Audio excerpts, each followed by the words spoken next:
Ketua Komisi Pemilihan Umum Maluku Tenggara Basuki Rahmat Oat meminta peserta pemilu hingga partai politik mentaati peraturan kampanye sesuai PKPU.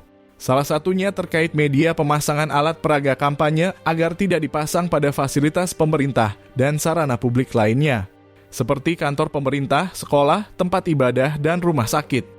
Untuk semua partai politik di Kabupaten Malra, kampanye yang dilakukan harus sesuai dengan formalisasi kampanye yang telah dijelaskan di PKPU 15 tahun 2023, cetusnya saat diwawancarai Tribun Ambon, Rabu 12 Desember 2023.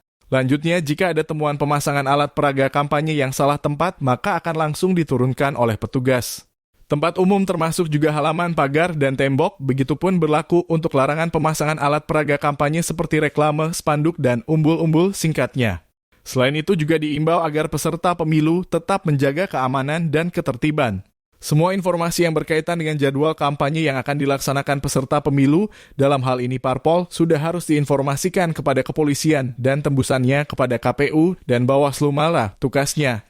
Diketahui masa kampanye pemilihan umum 2024 sudah dimulai sejak 28 November 2023 hingga 10 Februari 2024.